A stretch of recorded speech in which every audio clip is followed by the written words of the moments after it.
तरीके से वहां पर भर भर के बोरा में लेके जाते हैं महिलाओं को, वो मोदी मोदी करवाने के लिए। बिहार नहीं चाहिए, बिहारी से मतलब नहीं, आपको कुर्सी से मोहर।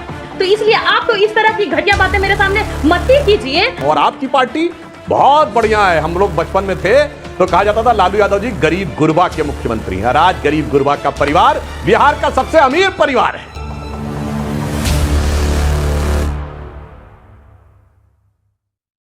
देखिए एक बात, एक सुधांशु जी, लेकिन आपको मैं धन्यवाद दूंगा, आपने एक बात बहुत अच्छी बोली कि 35-35 साल से एक पार्टी के परिवार के लोगों को जनता चुन रही है। अच्छी बात है ना। देखिए जनता आशीर्वाद दे रही है ना। समाजवादी पार्टी को कौन आशीर्वाद दे रहा है? पेन से तो साइन होता नहीं है, लोकतंत्र में तो जनता आशीर्वाद देती है। जनता लगातार जिताती आ रही है। आप कह रहे परिवारवाद, परिवार तो होगा ना, जहां परिवार होगा वहां परिवारवाद है। जहां आपके पास परिवार है तो वहां आपके पास परिवारवाद है। परिवार तो होना तो गर्व की बात होती है भैया।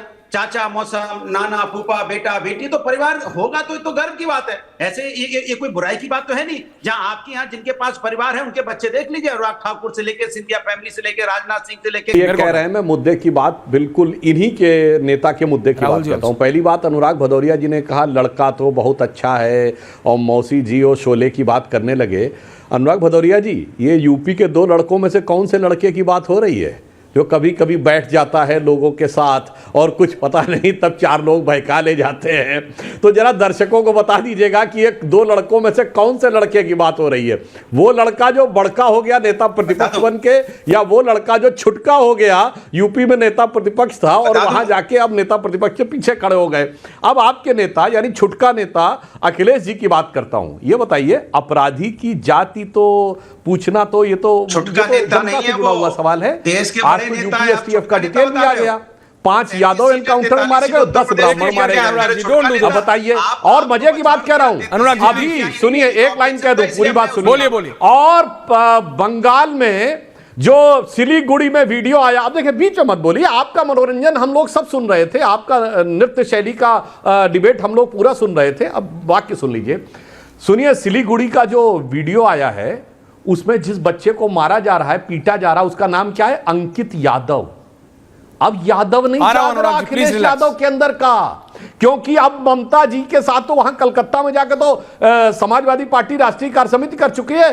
अब न तेजस्वी जी का यादव जाग रहा है, अपराधी के लिए जागता है, पर अपनी मेहनत करके नौकरी पाने के लिए जाकर एग्जामिनेशन देने वाले यादव के लिए नहीं जागता। और जानते हैं क्यों? मैं सारे देश के दर्शकों से कहना चाहता हूं, सुनो क्या कनेक्शन है अखिलेश जी और ममता जी में।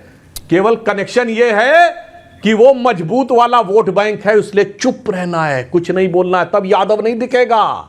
याद करिए आजमगढ़ का दंगा अनुराग जी, जब यादवों की बेटियों के साथ बदतमीजी हुई थी, मुलायम सिंह जी सीएम थे, दंगा हुआ था और आपके खासिल खुसूस थे रमाकांत यादव, और उन्होंने कहा था, मुलायम सिंह ने बुला के कि माफी मांगो मौलानाओं से, रमाकांत यादव ने मना कर दिया था और उसके बाद पार्टी छोड़ दिए थे।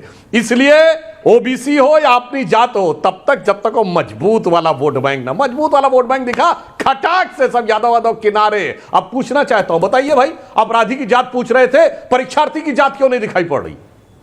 बोलिए 10 second. Okay Priyanka ji 10 second. Rahul ji कुछ नहीं बोलते। हाँ नहीं, देखिए सुधांशु जी एक बात मान लीजिए, अखिलेश यादव जी देश के बड़े नेता हैं जिन्होंने भारतीय जनता पार्टी को उत्तर प्रदेश में हराया है। छुटका नेता नहीं, पहले अपनी भाषा सुधार लीजिए। उत्तर प्रदेश में आपको 33 पे समेटने वाले हैं।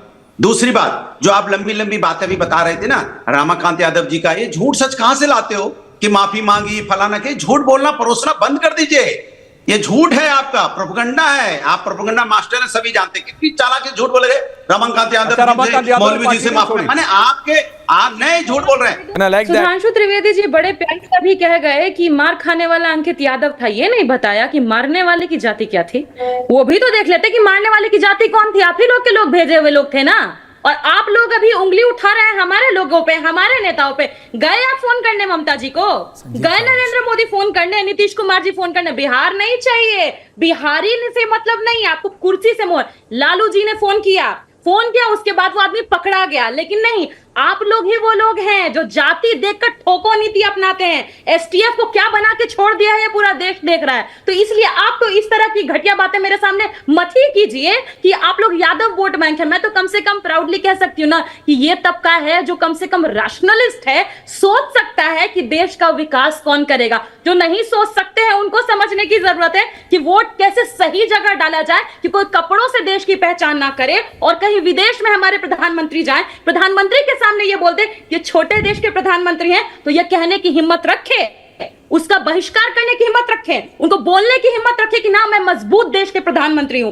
इस तरीके से वहां पर भर भर के बोरा में लेके जाते हैं महिलाओं को वो मोदी मोदी करवाने के लिए, और वहीं उड़ीसा में 80 साल की बुजुर्ग महिला 2 किलोमीटर घसीट घसीट के वो महिला जाती है वृद्धा पेंशन पाने के लिए। 2 भारत बना दिए हैं आप लोगों ने, और इसीलिए आप कपड़ों से पहचान करते हैं, जाति से पहचान करते हो, जाति देख के मार खिलवाते हैं। ये आप लोगों की राजनीति है और इस गंदी राजनीति का बहिष्कार देश कर रहा है। तभी नरेंद्र मोदी जी का वोट कहां से कहां लुढ़क गया ये देश देख रहा है। किशोरी लाल जी से भी कम वोट आए हैं उनको। नाउ सुधांशु जी आप काउंटर कर रहे थे। हाँ देखिए, मैं कहूँगा प्रियंका जी को राष्ट्रीय चैनल पे गंभीरता से विषय रखना चाहिए। कोई ज़रूरत नहीं है ये खराब, घटिया और झूठा ये सब शब्दों का प्रयोग करने का। मैं पूछना चाहता हूँ, तमिलनाडु के तो मुख्यमंत्री ने क्या बोला था बिहारियों के लिए? हम तो वो शब्द हम किसी काम को छोटा नहीं मानते। उन्होंने कहा था यही काम करने के लिए आते हैं। तो बोला था लालू जी ने स्टालिन को चुप। तेलंगाना ने क्या बोला था, तेलंगाना के मंत्री ने बिहार के लोगों के लिए? तो बोला था चुप कांग्रेस के साथ। इसीलिए मैं कहना चाहता हूं, और आपकी पार्टी बहुत बढ़िया है। हम लोग बचपन में थे तो कहा जाता था लालू यादव जी गरीब गुरबा के मुख्यमंत्री हैं, और आज गरीब गुरबा का परिवार बिहार का सबसे अमीर परिवार है, जिसके ऊपर सैकड़ों करोड़ का नोटिस है। दिल्ली में भी कहा जाता, आरोप है कि दिल्ली में फार्म हाउस है, आरोप है कि जमीनें ले ली हैं, और इनका सामाजिक न्याय कितना जबरदस्त है और अपनी जाति के लिए कितना जबरदस्त अनुग्रह है कि जब कुर्सी छोड़नी थी तो कौन नजर आया? सबसे पहले मेरा साला चलता था, फिर मेरी पत्नी, फिर मेरा बेटा, फिर मेरा दूसरा बेटा, फिर मेरी पहली बेटी, फिर मेरी दूसरी बेटी। खत्म। जातिवाद का चूरन, परिवार को संपत्ति संपूर्ण। बताइए, आपके रामकृपाल यादव जी इतने पुराने लेफ्टिनेंट थे, मीसा भारती के लिए खैट से छोड़ दो सीट। इसीलिए मैं कहना चाहता हूं, परिवार के अलावा किसी को सत्ता दी हो तो बताइए।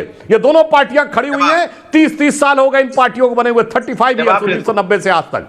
राष्ट्रीय अध्यक्ष और मुख्यमंत्री का पद मिलेगा तो किसी यादव जाति के व्यक्ति को नहीं मिलेगा, सिर्फ हमारे परिवार में रहेगा। अन्यथा बता दे, हमने 2 यादव सीएम बनाए हैं, बाबूलाल गौड़ और मोहन यादव। ये दूसरा बता दे तो मैं चुनौती के साथ कहता हूं, परिवार के बाहर किसी को कुछ नहीं, से चूरन देना है और सारी शक्ति अपने हाथ में संपूर्ण लेना है।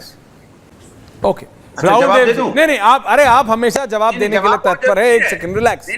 अरे please learn from your partners. Arvind Kejriwal ji की पार्टी के देखिए विधायक शांत बैठे हैं, रिलैक्स।